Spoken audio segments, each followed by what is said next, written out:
Talala રમરેચી road પાસેથી દેશી તમંચા સાથે બે ઝડપાયા. દેશી તમંચો અને બાઇક સાથે લૂંટ કરવાના ઈરાદે રેકી કરતા બે ઝડપાયા. તેમની પાસેથી પકડાયેલ સ્કૂટર પણ અમદાવાદથી ચોરી થયેલું સામે આવ્યું. બંનેએ પૈસાની જરૂર હોવાથી ચોરી કરી હોવાનું આવ્યું સામે. આ બંને ઈસમો નાણાકીય પેઢીમાં રેકી કરી લૂંટ કરવાનું કાવતરું ઘડતા હતા. તે પહેલા જ ગીર સોમનાથ એલસીબીએ આ બંને આરોપીને દેશી તમંચા સાથે ઝડપી પાડ્યા. રિપોર્ટર જગદીશ આહિર, તાલાલા, ગીર. તલાલામાં ગઈકાલે એલસીબી ગીર સોમનાથની બાતમી મળેલી કે બે વ્યક્તિઓ એક મોટરસાઇકલ એક્ટિવા ઉપર ચોરી કરવાના ઈરાદાથી શંકાસ્પદ રીતે ફરી રહ્યા છે. બાતમીના આધારે તાત્કાલિક એલસીબીની ટીમ પીએસઆઈ સિંધાવ અને એ લોકો એક્ટિવ થાય અને ત્યારબાદ એમણે જગ્યા ઉપર બાતમી એવી હતી કે બંને આરોપીઓ પાસે હથિયાર છે,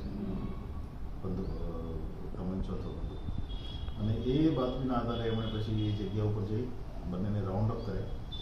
આરોપીના નામ છે રાજેશ સોલંકી, ઉંમર વર્ષ 27, અને કુલદીપ ગોસ્વામી, ઉંમર વર્ષ 25. બંને માળિયા હાટીના રહેવાસી છે અને ડિટેલમાં પૂછપરછ કરતાં પહેલાં તો અમે અલગ અલગ બાના કાઢેલા, પણ પછી ડિટેલમાં પૂછપરછ કરતાં એ લૂંટ કરવાના ઈરાદે માળિયાથી વેરાવળ થઈને તલાલા આવ્યા હતા. એમણે જે એક્ટિવા લઈને આવ્યા હતા, એક્ટિવા પણ અમદાવાદથી 12 તારીખે ચોરી કરેલું એક્ટિવા છે અને આમાંથી એક આરોપી જે રાજેશ છે એની પાસેથી તમંચો પણ મળ્યો છે. એ તમંચા સાથે અલગ અલગ જગ્યાએ જે આંગળીયાની દુકાનો છે તલાલા, ત્યાં રેકી કરી લૂંટ કરવાના ઈરાદાથી આવ્યા હતા અને લોકલ બાતમીદારે પોલીસને વિગતો આપી હોવાને કારણે પોલીસે એ લૂંટનો એનો પ્રયાસ જે છે એ નિષ્ફળ બનાવ્યો છે. સાહેબ, અન્ય ગુનામાં સંડોવાયેલા છે, શું છે આખી? હજી તો અમે એને ઇન્ટ્રોગેશનમાં લઈશું. ઉંમર જોતાં અને બેઝિક ઇન્ટ્રોગેશન જોતાં અન્ય ગુનામાં સંડોવણી દેખાતી નથી. બંને કોમ્પિટિટિવ એક્ઝામની તૈયારી કરે છે, યુપીએસસી, જીપીએસસી અને અન્ય એક્ઝામની. એટલે હાલમાં દેખાતી નથી, પણ ઇન્ટ્રોગેશનમાં જે આવે એ વિગતો આપણે આપી શકીએ. સાહેબ, તમાચો એટલે કાયદેસર ચોરીનો છે, કેવી રીતના છે એ પણ તપાસનો વિષય છે. અત્યારે અમે તમંચો કબજે લીધો છે અને એ તમંચો એની પાસે એક્ઝેક્ટલી ક્યાંથી આવ્યો છે એ તમંચા, કારણ કે એનું મેન્યુફેક્ચરિંગ બહારનું લાગે છે આઉટ ઓફ ગુજરાતમાં, એટલે એ દિશામાં પોલીસ હવે તપાસ આગળ કરશે. ખાસ કરીને વિદ્યાર્થીઓ છે એવું કે જાણવા મળ્યું છે, શું છે કે બંને લોકો જે છે છોકરાઓ એ કોમ્પિટિટિવ એક્ઝામની મેં અગાઉ કીધું તૈયારી કરે છે.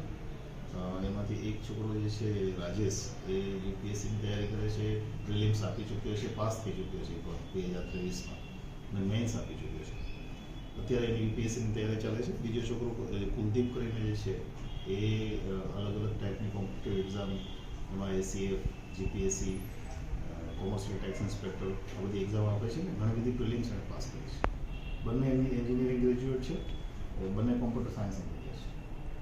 ખાસ કરીને યુવાનો આવી રીતના પ્રયત્નો, યુવાનો શું સંદેશ આપશો? આ બંને જણાનો પ્રાથમિક મોટિવ જે અમને દેખાય છે એ પોતાની યુટ્યુબ ચેનલ ચાલુ કરવા માટે એમને પૈસાની જરૂર હતી અને એ પૈસાની જરૂર પૂરી કરવા માટે લૂંટ કરવા આવ્યા હતા. એટલે મને એવું લાગે છે, આમ તો સાયકોલોજીસ્ટનો વિષય છે, પણ અમને એવું લાગી રહ્યું છે કે યુવાનોનું જે સોશિયલ મીડિયાનું વળગડ છે એ આ બનાવનું કારણ હોય છે.